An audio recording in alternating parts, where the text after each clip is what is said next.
محترمہ سمیہ فلاحی Jamaat Islami Hind U P مشرق کی اسسٹنٹ سیکریٹری ہیں۔ آپ قرآنیات سے خاص دلچسپی رکھتی ہیں۔ خواتین کے درمیان آپ کے دروس اور محاضرات کافی مقبول ہیں۔ آپ کا موضوع ہے امداد باہمی اور اجتماعی تضامن کا قرآنی تصور۔ محترمہ سمیہ فلاحی۔ بسم اللہ الرحمن الرحیم۔ الحمدللہ رب العالمین والصلاة والسلام علی اشرف الانبیاء والمرسلین نبینا محمد وعلی آلہ واصحابہ اجمعین ومن تبعہم بإحسان الی یوم الدین، اما بعد۔ معزز سامعین، ہمارے خطاب کا عنوان ہے آج امداد باہمی اور تضامن اجتماعی کا قرآنی تصور۔ قرآن مجید ایک مکمل دستور حیات ہے اور معاشی جدوجہد اس حیات کا لازمہ ہے۔ یقیناً قرآن پاک میں اس کی واضح ہدایات موجود ہوں گی اور صرف معاشی جدوجہد کی نہیں بلکہ اس سے آگے بڑھ کر اس کے انفاق کی، اس کو خرچ کرنے کی پسندیدہ اور ناپسندیدہ شکلیں بھی واضح کی گئی ہیں۔ بالکل صحیح، یہ تو قرآن کی ابتدائی صورتوں میں ہی نظر آ رہا ہے۔ بالکل ابتدا میں جو صورتیں نازل ہوئی ہیں، سورہ مزمل، سورہ مدثر، سورہ قلم، سورہ مدثر میں آیا کہ وَلَمْ نَكُ نُطْعِمُ الْمِسْكِينَ، اور ہم مسکینوں کو کھانا نہیں کھلاتے تھے۔ سورہ مزمل میں آیا کہ وَأَقِيمُوا الصَّلَاةَ وَآتُوا الزَّكَاةَ وَأَقْرِضُوا اللَّهَ قَرْضًا حَسَنًا، قرض حسن کا ذکر ہے۔ اور پھر سورہ قلم میں باغ والوں کی کہانی، باغ والوں کا واقعہ بتایا گیا۔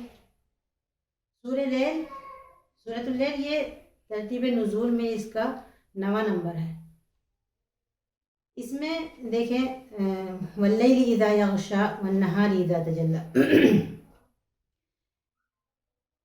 دن رات کے چھا جانے اور دن کے چمکنے یا دن کے روشنی پھیل جانے کی قسم کھائی گئی ہے۔ ان دونوں قسموں کے بعد جو مختلف قسم ہے دن کی اور رات کی، انفاق کے اور کمانے کے اور خرچ کرنے کے طریقے اور راستے، اس کا بھی وہ ذکر آیا ہے۔ اور اس کے بعد پھر اس راستے کی توفیق میں بھی جو فرق ہے وہ بھی سامنے بتائے گئے ہیں۔ اس میں عطا و بذل کے دو مختلف نمونے، انفاق کے دو مختلف راستے۔ پہلا ہے فَأَمَّا مَنْ أَعْطَىٰ وَاتَّقَىٰ، تو جس شخص نے خرچ کیا، دیا، عطا سے اپنا مال نکالا اور اپنے رب سے ڈرا۔ پھر اس کے مقابلے میں دوسرے شخص کی مثال ہے کہ وَأَمَّا مَنْ بَخِلَ وَاسْتَغْنَىٰ، اور جس شخص نے بخل کیا اور سرکشی، اپنے آپ کو بے نیاز سمجھا ہدایت سے، خدا کی بھیجی ہوئی ہدایت سے۔ یہ تو دونوں کا رویہ ہوا۔ اس کے بعد پھر آپ یہ دیکھیں آگے، جس نے آتا واتقا کے بعد آیا وصدق بالحسنی، اور بخیل واستغنی کے بعد آیا کہ وکذب بالحسنی۔ تو صدق بالحسنی ایمان کی تصدیق کی، اور کذب بالحسنی اس نے ایمان کو، اسلام کو، ہدایت کو اس نے جھٹلا دیا۔ تو ہم یہ دیکھیں کہ ایمان پر تصدیق اور تکذیب سے پہلے ذکر آیا ہے عطا کا اور بخل کا۔ حالانکہ یہ تو ایمان کا تقاضا تھا، جس پہلے ایمان تھا پھر عطا اور بذل ہوا، اور پہلے کفر تھا اس کے بعد پھر بخل اور استغنا آیا۔ لیکن مضمون کی اہمیت کی وجہ سے پہلے ذکر کیا گیا اس نتیجے کا جو ایمان کی صورت میں یا ایمان نہیں ہونے کی صورت میں جو آیا تھا۔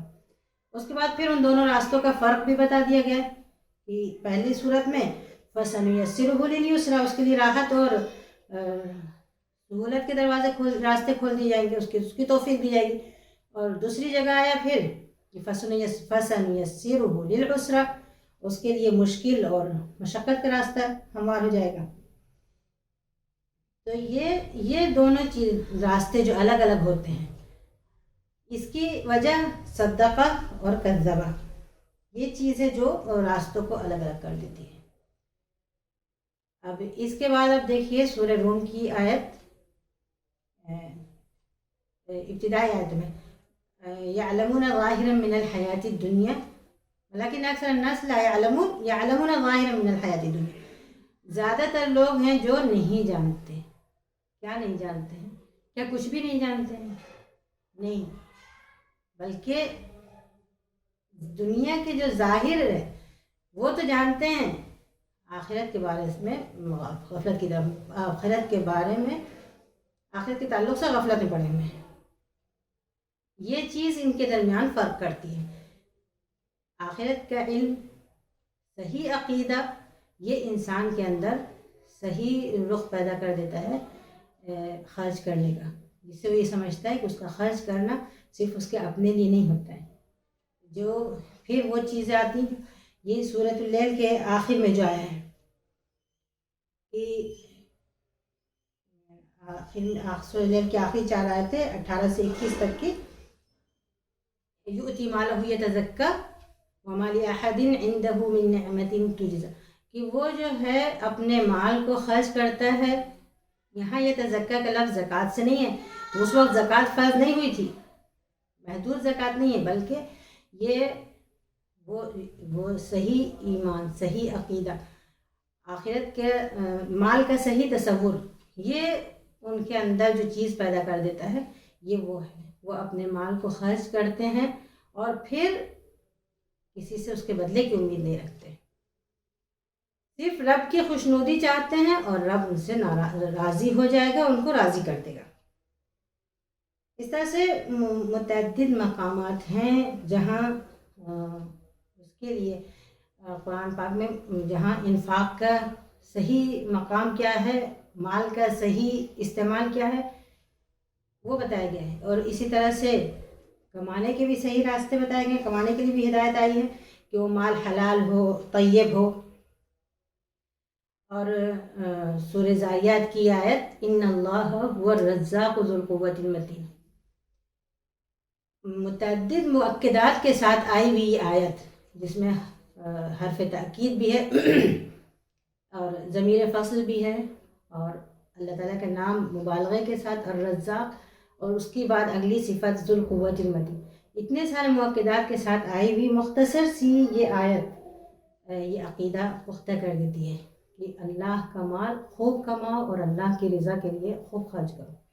اور اسی کی بہترین مثال ہے یہ سورہ لیل کی آخری آیات، جس کا پس منظر یہ آتا ہے کہ حضرت ابوبکر رضی اللہ تعالیٰ عنہ نے جب حضرت بلال کو آزاد کرایا، یہ سورہ مکہ کے ابتدائی دور کی ہے، جب مسلمان سخت تشدد کا نشانہ تھے، جب امیہ بن خلف حضرت بلال کو ستا رہا تھا، ان کو سزا عذاب دے رہا تھا، تو حضرت ابوبکر صدیق رضی اللہ عنہ نے اس کو خرید کر، ان کو حضرت بلال کو خرید کر آزاد کر دیا۔ اس پر ان کے والد نے کہا کہ تم اپنا پیسہ ایسی جگہوں پر لگا رہے ہو جس کا تمہیں کوئی فائدہ نہیں ہونے والا ہے، اگر تمہیں غلام خریدنا ہے تو خرید کے اپنے پاس رکھو، جس سے تمہیں کل کو فائدہ ہوگا، تم مضبوط ہوگے، تمہارے ساتھ طاقت ہوگی، تمہارے ساتھ افراد ہوگے۔ تو لیکن انہوں نے ان کو خرید کر آزاد کر دیا، اور یہ وہ وقت تھا جس میں انہوں نے اپنے رب کی خوشنودی چاہی۔ تو یہ مکی صورتوں میں اس طرح کی ہدایات تھیں، ایک دوسرے کا سہارا بننے کی، باہمی امداد کی، اجتماعی تضامن کی۔ یہ تصویر ہم کو مکی دور میں نظر آتی ہے۔ اس کے بعد پھر مدنی دور دیکھتے ہیں۔ شروع میں جب مسلمان پہنچتے تھے مدینہ، تھوڑے بہت تعداد میں ہوتے تھے، اور وہ اہل مدینہ ان کی ضیافت اور ان کے سہارا ہوتے تھے، اور ان کو ان کے کھلانے پلانے کا، ان کے رہائش کا انتظام کرتے تھے۔ لیکن پھر دھیرے دھیرے تعداد زیادہ ہونے لگی، تو جب تحویل قبلہ کے بعد سن 16 مہینے کے بعد، ہجرت کے 16 ماہ کے بعد تحویل قبلہ ہوا، اور قبلے کا رخ پھر اس جانب سے جدھر نماز پڑھی جاتی تھی شمال سے جنوب کی طرف ہو گیا، تو شمال کی طرف جو نماز پڑھنے کے لیے جگہ بنی ہوئی تھی اس کو سایہ کر کے اس کو صفہ بنا دیا گیا، صفہ کے نام سے مشہور ہوئی، چبوترے کے نام سے، اور اس پر پھر وہ لوگ قیام کرتے جو دوسری جگہوں سے آتے تھے اور جن کا یہاں کچھ بھی سہارا نہیں ہوتا تھا۔ لیکن یہ اندازہ کریے آپ لوگ کہ وہ جو لوگ وہاں آتے تھے ان کی کیا تعداد ہوتی تھی۔ بعض روایتوں میں کہیں گئی 400 500 تک کی بھی تعداد بتائی گئی ہے۔ تو ایک نئی بنی ہوئی حکومت سلطنت، ایک چھوٹی سی آبادی، اور اس میں یہودیوں کے جو رویہ تھا وہ، منافقین کا جو رویہ تھا وہ، اس کے ساتھ مسلمانوں کی جو چھوٹی سی تعداد تھی، اور پھر اتنے سارے لوگوں کا انتظام کرنا، یہ کس طرح سے ممکن ہوا۔ لیکن اس طرح سے صفہ پر قیام کر کے ان کی ہر طرح کی ان کی ضروریات پوری کی گئی اور ان کو سہارا دیا گیا۔ تو پھر کیا صفہ کے لوگ جو تھے اصحاب الصفہ وہ ہمیشہ چبوترے پر ہی رہے، ہمیشہ صفہ پر رہے؟ نہیں، بہت زیادہ جن کا ذکر آتا ہے جو لگتا ہے کہ ہاں صفہ پہ تھے، حضرت ابو ہریرہ رضی اللہ عنہ جنہوں نے بہت علم حاصل کیا، بہت حدیثیں یاد کی اور بہت ساری حدیثیں انہوں نے مروی کی، روایت کی، جو ان سے بہت ساری حدیثیں مروی ہیں، خود ان کا صفہ پر قیام صرف 4 سال تھا۔ گویا جو لوگ آتے تھے وہ ایسا نہیں تھا کہ وہیں صفہ پر ٹھہر جاتے ہوں اور ہمیشہ وہیں رہتے ہوں، ہرگز نہیں۔ اس کا یہ مطلب نہیں تھا کہ جو غلام ہے وہ غلام رہے، جو سائل ہے وہ سائل رہے، جو محروم ہے وہ محروم رہے، نہیں، بلکہ یہاں یہ تھا کہ ہر ایک کو اس کے پیروں پر کھڑا کر دیا جائے۔ اب ہمارے سامنے وہ حدیث بھی ہے جو ایک شخص آتا ہے، آپ صلی اللہ علیہ وسلم اس سے کہتے ہیں کہ ایک کلہاڑی خرید لو، اتنے پیسوں کی درہم کے کلہاڑی خرید کے لے آؤ، اور پھر اتنے درہم کا اپنے گھر کھانے کا انتظام کر دو، اور پھر دن بھر لکڑیاں کاٹو اور اس کو لا کے بازار میں بیچو اور 10 دن بعد آ کر ملنا۔ اس طرح چھوٹے چھوٹے کاموں کے ذریعے ان کو ان کے پیروں پر کھڑا کیا جاتا تھا، اور صفہ پہ جو لوگ ہوتے تھے وہ ان کو دھیرے دھیرے اس سے وہ خود ان کے اندر یہ جذبہ تھا اور ان کے اندر یہ ان کو سہارا دیا جاتا تھا کہ وہ اس طرح سے سماج میں شامل ہو جائیں، کھڑے ہو جائیں اپنے پیروں پر، اور ہمیشہ کسی کے محتاج یا ضرورت مند نہ رہیں۔ یہ ایک بہترین مثال ہے اتنی بڑی تعداد کو سہارا دینے اور ان کو ان کے ذریعے معاش فراہم کرنے اور ان کو ان کے معاش سے لگانے اور ان کو ان کے پیروں پر کھڑا کرنے کی۔ تو یہ ہم کو اس طرح کی تعلیمات ملتی ہیں کہ کمانے کا جوش اور جذبہ اور شوق پیدا ہو، کہ بہت ساری عبادتیں ہماری ایسی ہیں جو اسی سے پوری ہوں گی۔ جہاں بھی کہیں نماز کا ذکر آتا ہے واقیم الصلاۃ وآتوا الزکوٰۃ، نماز پڑھو اور زکوٰۃ ادا کرو، یہ نہیں آیا کہیں کہ نماز پڑھو اور جو زکوٰۃ دے سکتا وہ زکوٰۃ دے۔ اس کا مطلب یہ سمجھ کے چلا جا رہا ہے کہ ہاں سبھی محنت سے کمائیں گے اور سب کے صاحب نصاب ہوں گے اور سبھی زکوٰۃ دیں گے۔ یہ مالدار ہونے کی خواہش اور مال کا صحیح استعمال پیدا ہوتا ہے، مسکینوں اور غریبوں سے ہمدردی پیدا ہوتی ہے۔ تو اب ہم کو یہ تعلیمات ملتی ہیں اس کی روشنی میں کہ ہم مسلمان یہ نہ سمجھیں کہ کمانا یا بہت زیادہ کمانا یہ دنیا داری ہے یا یہ مادہ پرستی ہے، نہیں، مادہ پرستی تو یہ ہے کہ کمانے کے بعد اس کو صحیح جگہ پر خرچ نہ کیا جائے، یہ مادہ پرستی نہیں، یہ کہ کمائے، خوب کمائے، اور اس کے بعد پھر ہمارے سامنے مثال ہے حضرت عثمان غنی رضی اللہ عنہ کی، جنہوں نے قحط کے زمانے میں اپنا سارا غلہ صدقہ کر دیا تھا۔ جب تاجر ڈبل ٹبل فائدہ دینے کے لیے تیار تھے، انہوں نے 10 گنا فائدے پر اس کو نکالا تھا۔ جب انہوں نے بیر روما خرید کر مسلمانوں کے لیے وقف کر دیا تھا، جو ہر ہفتے ایک غلام آزاد کرنے کی کوشش کرتے تھے۔ یہ ساری چیزیں ہیں جو ہمارے لیے مثال ہے کہ اگر پیسہ کمایا جائے تو اس کو خرچ کرنے کی کیا شکل ہو سکتی ہے یا اس کا صحیح استعمال کیا ہو سکتا ہے۔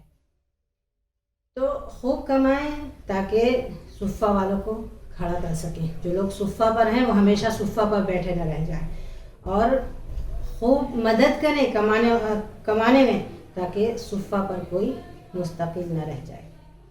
عورتیں بھی یہ نہ سمجھیں کہ مردوں کا کمانا کافی ہے، بلکہ کافی ہے تو بھی جہاں تک ہو سکتا ہے وہاں تک کمائیں اور کمانے کے بعد اس کو اور اس پہ خیر کے اور بھلائی کے کاموں میں خرچ کریں جس کے ذریعے وہ کسی کو سہارا دے سکتی ہوں اور کسی کو آگے بڑھا سکتی ہوں. حضرت ام المومنین حضرت زینب رضی اللہ عنہ کی مثال ہمارے سامنے ہے کہ آپ تمام ازواج مطہرات کا جس طرح سے نفقہ کا انتظام تھا ان کا بھی تھا، لیکن وہ ہمیشہ اپنے آپ کو مصروف رکھتی تھیں، کبھی کھالوں کی طباغت میں، کبھی ان کو بنانے میں، کبھی ان کو صحیح کرنے، اور پھر اس کو بیچ کر وہ پیسہ اپنے ہاتھ سے یتیموں کو پر خرچ کرتی تھیں، جس سے ان کو ام المساکین کا لقب ملا. تو یہ چیز ہے جو ہم کو صحیح استعمال سمجھاتی ہے، جو ہمارے اندر امداد باہمی کی اور تضامن اجتماعی کی صحیح اسپرٹ پیدا کرتی ہے. اس کے لیے ہمارے پاس قرآن سے، حدیث سے بہت ساری مثالیں ہمارے سامنے موجود ہیں، کس طرح سے معاشرے سے غربت کو، جہالت کو دور کیا جائے.